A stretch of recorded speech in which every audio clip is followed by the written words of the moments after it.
오늘 우리에게 주신 하나님의 말씀은 에스라 2장 1절부터 70절의 말씀입니다. 구약성경 711쪽입니다. 에스라 2장 1절부터 70절까지의 말씀을 드라마 바이블로 낭독합니다. 제2장.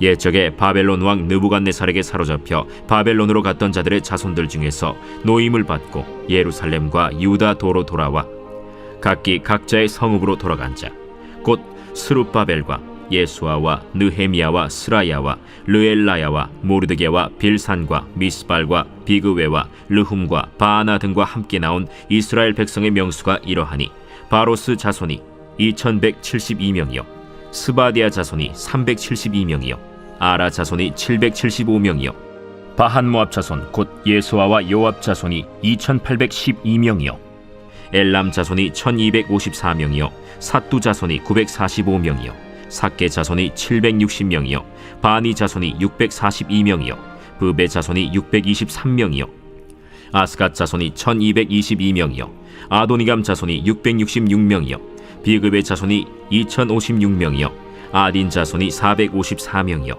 아델 자손 곧 히스기야 자손이 98명이요 베세 자손이 323명이요 요라 자손이 112명이요 하숨 자손이 223명이요 깃발 자손이 95명이요 베들레헴 사람이 123명이요 느도바 사람이 56명이요 아나도 사람이 128명이요 아스마웨 자손이 42명이요 기랴다림과 그비라와 브에롯 자손이 743명이요 라마와 게바 자손이 621명이요 믹마스 사람이 122명이요 베델과 아이 사람이 223명이요 느보 자손이 52명이요 막비스 자손이 156명이요 다른 엘람 자손이 1254명이요 하림 자손이 320명이요 로드와 하딧과 오노 자손이 725명이요 여리고 자손이 345명이요 스나 자손이 3630명이었더라.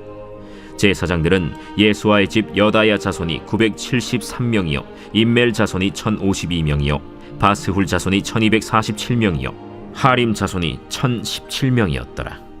레위 사람은 호다위아 자손 곧 예수아와 간미엘 자손이 74명이요 노래하는 자들은 아삽 자손이 128명이요 문지기의 자손들은 살룸과 아델과 달문과 악굽과 하리다와 소베 자손이 모두 139명이었더라. 느디님 사람들은 시하 자손과 하수바 자손과 답바옷 자손과 게로스 자손과 시야하 자손과 바돈 자손과 르바나 자손과 하가바 자손과 악굽 자손과 하갑 자손과 사물레 자손과 하난 자손과 깃델 자손과 가할 자손과 르아야 자손과 르신 자손과 느고다 자손과 갓삼 자손과 우사 자손과 바세야 자손과 베세 자손과 아스나 자손과 무우님 자손과 느부신 자손과 박북 자손과 하그바 자손과 할훌 자손과 바슬룻 자손과 무히다 자손과 하르사 자손과 바르고스 자손과 시스라 자손과 데마 자손과 느시아 자손과 하디바 자손이었더라. 솔로몬의 신하의 자손은 소대 자손과 하소베렛 자손과 브루다 자손과 야알라 자손과 다르곤 자손과 깃델 자손과 스바디아 자손과 하딜 자손과 보게렛 하스바인 자손과 아미 자손이니 모든 느디님 사람과 솔로몬의 신하의 자손이 392명이었더라. 델멜라와 델하르사와 그룹과 아단과 임멜에서 올라온 자가 있으나 그들의 조상이 가문과 선조가 이스라엘에 속하였는지 밝힐 수 없었더라. 그들은 들라야 자손과 도비야 자손과 느고다 자손이라 모두 652명이요 제사장 중에는 하바야 자손과 학고스 자손과 바르실레 자손이니 바르실레는 길르앗 사람 바르실레의 딸 중에 한 사람을 아내로 삼고 바르실레의 이름을 따른 자라. 이 사람들은 계보 중에서 자기 이름을 찾아도 얻지 못하므로 그들을 부정하게 여겨 제사장의 직분을 행하지 못하게 하고 방백이 그들에게 명령하여 우림과 둠밈을 가진 제사장이 일어나기 전에는 지성물을 먹지 말라 하였느니라. 온 회중의 합계가 42,360명이요 그 외에 남종과 여종이 7,337명이요 노래하는 남녀가 200명이요 말이 736이요 노새가 245요 낙타가 435요 나귀가 6,720이었더라. 어떤 족장들이 예루살렘에 있는 여호와의 성전터에 이르러 하나님의 전을 그곳에 다시 건축하려고 예물을 기쁘게 드리되 힘 잘하는 대로 공사하는 금고에 드리니 금이 61,000다리기요 은이 5,000마네요 제사장의 옷이 100벌이었더라. 이에 제사장들과 레위 사람들과 백성 몇과 노래하는 자들과 문지기들과 느디님 사람들이 각자의 성읍에 살았고 이스라엘 무리도 각자의 성읍에 살았더라. 샬롬, 평안하십니까? 긴 연휴를 마치고 다시 평상시의 삶으로 돌아가려니까 좀 힘이 들지 않으십니까? 예, 오늘 예배를 통해 주님으로부터 오는 새 힘 얻기를 소망합니다. 말씀을 듣고 기도하는 모든 시간 속에 성령님께서 역동적으로 역사해 주시길 소망합니다. 아멘. 말씀을 나누겠습니다. 저희는 지난주 토요일부터 구약에 있는 에스라서를 보고 있습니다. 이해를 돕기 위해 1장 내용을 짧게 다시 말씀드려 보겠습니다. 하나님께서는 바벨론을 무너뜨리고 새롭게 제국을 건설한 바사왕 고레스에게 감동을 주시어 이전에 포로로 잡혀온 각 나라의 백성들을 자기네 나라로 돌아갈 것을 명하셨습니다. 성경은 그 조치의 배경에 하나님이 계셨고 그 모든 것은 이미 예레미야와 이사야 등 선지자들이 예언한 대로 이루어지는 것임을 밝혔습니다. 이때 특별히 바사왕 고레스는 이스라엘의 하나님을 찬양했고 이스라엘 백성들에게 돌아가 예루살렘 성전을 건축하라고 명하였습니다. 또한 그 일을 위한 경비와 제반 문제를 도와주도록 적극 배려했고 또한 그렇게 행동하는 사람들을 보고 자신도 창고를 열어 바벨론 느부갓네살 왕이 가져온 예루살렘 성전 기물들을 꺼내어 유대 총독에게 주기까지 했습니다. 분명 꿈에서도 생각하지 못한 귀한 칙령이 내려졌지만 타지에서 이미 70년이라는 긴 기간 동안 털을 잡고 살았기 때문에 이스라엘 백성에게 고국으로 되돌아간다는 자체가 그렇게 쉽고 간단한 결정은 아니었을 것입니다. 그럼에도 그들은 분연히 일어나 예루살렘으로 돌아갈 것을 결정합니다. 이것은 외관상으로 고레스 칙령에 따른 것 같지만 실제로는 하나님의 명령을 따른 것이고 그들은 하나님의 인도하심을 받고 폐허처럼 변한 예루살렘으로 향해 나아간 것입니다. 그렇게 결단을 내려 이스라엘로 간 이스라엘 백성들의 명단이 오늘 2장에 길게 나와 있는 것입니다. 여러분 오늘 2장을 읽으며 어떤 생각이 드셨습니까? 솔직히 말하여 발음도 어려운 이름이 계속 나열되고 70절이나 되는 긴 내용으로 지루하셨을 것이라 생각됩니다. 그러나 여러분 이들은 쉽지 않은 믿음의 결단을 한 사람들입니다. 익숙함과 70년 동안 이루어 놓은 것을 포기하고 고난의 길을 선택한 멋진 믿음의 사람들입니다. 그러기에 성경 저자는 그 사람들을 가문별, 출신별로 자세히 기록하고 있습니다. 분명히 더 많은 유대인들이 포로로 이주하여 그 땅에 정착했을 것입니다.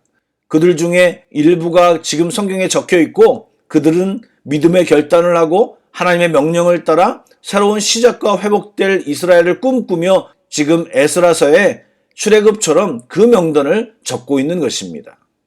열거되는 사람들은 가문별 지도자, 제사장, 레위 사람, 성전에서 일할 느디딤 사람들, 솔로몬 신하들의 자손순으로 열거되어 있습니다. 보시면 알겠지만 남녀노소의 차별도 신분의 차별도 구분하지 않고 적고 있습니다. 하나님이 이끄시는 일에 동참하는 사람들이라면 누구도 배제하지 않고 적어 놓았는데 그럼에도 특별히 예배의 각 영역에 필요한 인력을 집중해서 적어 놓았음을 발견합니다. 이것은 그들의 우선순위가 어디에 있음을 보여주고 있습니다. 출신을 따져보니 계보가 불분명한 사람들도 있었습니다. 59절에 보면 델멜라, 델하르사, 구룹, 앗단, 인멜에서 올라온 자들이 예루살렘으로 돌아가고자 하는데 그들의 계보가 찾기 어려웠고 이스라엘 사람인지도 애매했다고 합니다. 그렇지만 이들도 이스라엘의 재건 역사에 동참시킵니다. 하지만 제사장 중에 그 계보가 명확하지 않은 사람들은 함부로 허락하지 않고 지도자들이 우림과 둠밈으로 판별하기 전까지 제사장 역할을 수행하지 못하도록 했습니다. 참 지혜로운 행동이었습니다. 예수님이 활동하셨을 때는 그런 정신과 원칙들이 사라져서 제사장직을 매매하기도 하고 정치적인 제사장들이 있었기에 겁없이 예수님을 죽였던 것입니다. 하나님의 일은 확실히 검증된 사람들이 참여해야 합니다. 교회의 직분도 충성스러운 일꾼으로 검증된 사람들에게 맡겨야 합니다. 그러지 않으면 거룩한 주님의 사역이 질서를 잃고 공동체의 거룩함 역시 훼손되고 말 것입니다. 예루살렘 성전을 재건하는 데는 많은 것이 필요했습니다.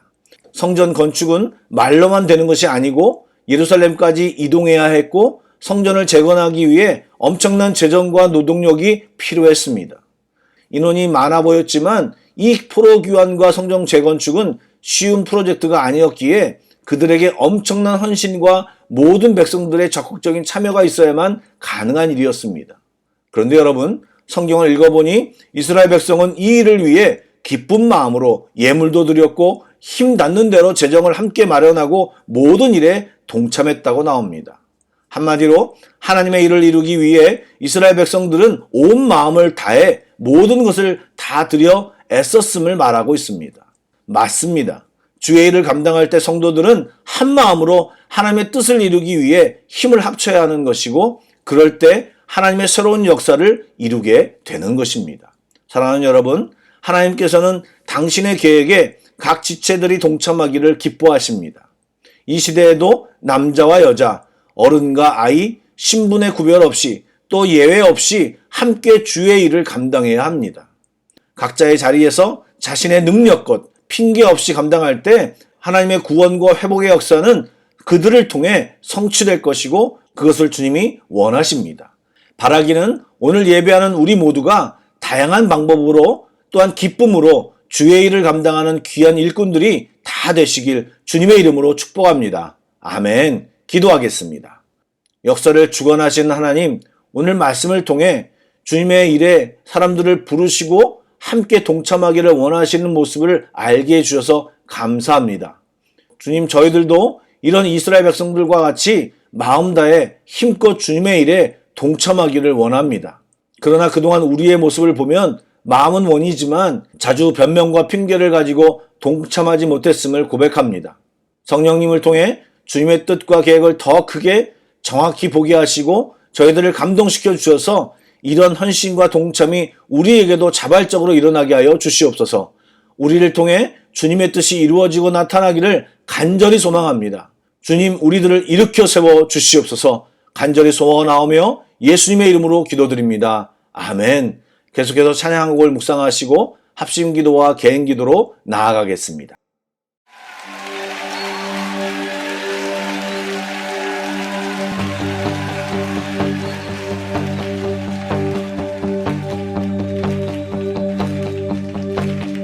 일어나라 주의 백성 빛을 발하라 주가 너의 영광으로 임하시리라 일어나라 주의 백성 빛을 발하라 주가 너의 영광으로 임하시리라 일어나라 주의 백성 빛을 발하라 주가 너의 영광으로 임하시리라 세상이 어둠 속에 헤매고 있지만 주가 너와 함께 계셔 회복을 명하리라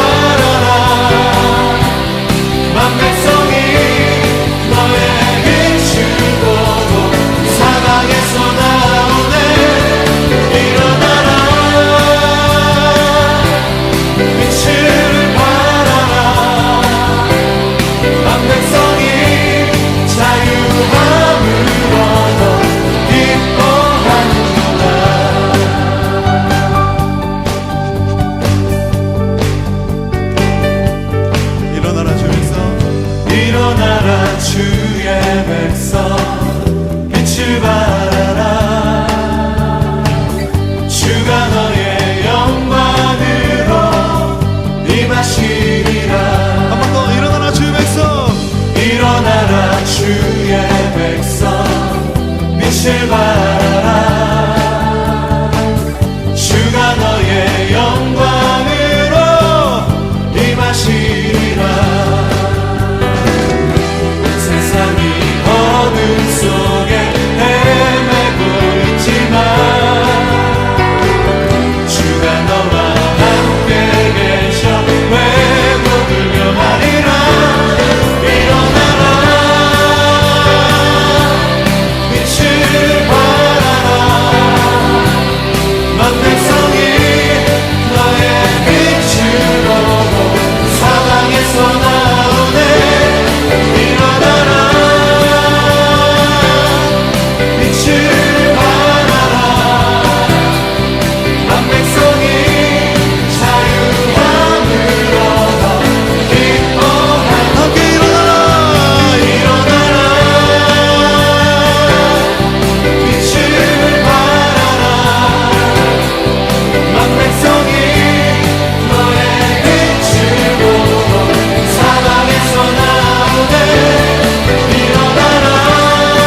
일어나겠습니다.